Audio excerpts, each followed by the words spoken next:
जंगल में बारिशों का मौसम शुरू हो गया था। बारिश और ठंड बहुत तेज बढ़ गई थी। जंगल में 2 दिन से बारिश रुकने का नाम नहीं ले रही थी। सोना ने अपनी बेटी मोना से बोला, मोना चलो अंदर चलो, नहीं तो भीग जाओगी।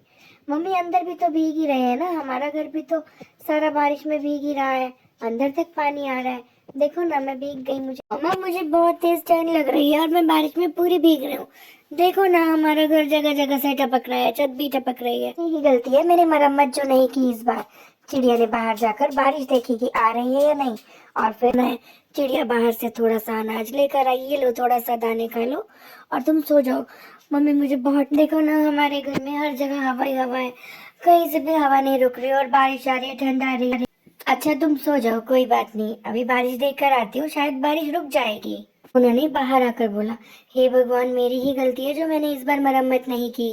देखो ना हमारी छत सारी टपक रही है, अब तो मुझे लगता है घर भी थोड़ी देर में गिर जाएगा। तभी सोना ने बाहर जाकर देखा, पानी बहुत ऊंचा आ गया था।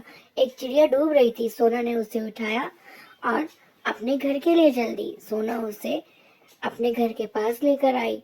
तुम कितनी भीग गई हो, चलो चलो अंदर लेकर चलती हूँ तुम्हें मैं।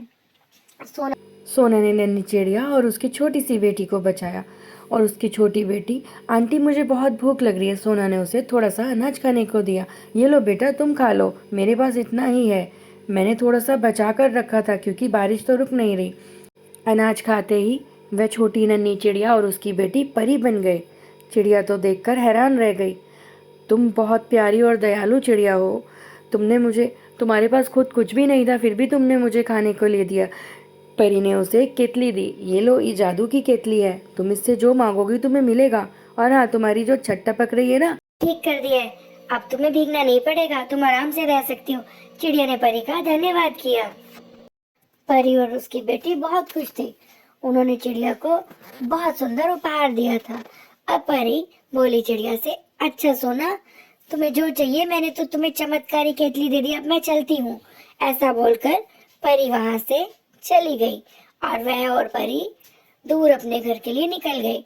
तभी चिड़िया का छोटा नन्हा बच्चा उठकर आ गया। चिड़िया ने उसे खाना खिलाया तो उसने वह देखकर हैरान हो गया। उसने पूछा, अब चिड़िया ने परी वाली सारी बात बता दी। अब तो चिड़िया सबकी मदद करने लगी। पड़ोस की चिड़िया आई और बोली, मेरे बच्चे भूखे हैं, 3 दिन से बारिश बिल्कुल नहीं रुक रही, तो मुझे थोड़ा सा खाना दोगी। चिड़िया ने उसे भरपेट खाना दिया। चिड़िया ने उसे केतली की मदद से खाना दिया। वह चिड़िया खाना लेकर खुशी खुशी अपने घर के लिए निकल गई। अब सोना चिड़िया सभी पक्षियों की मदद करने लगी।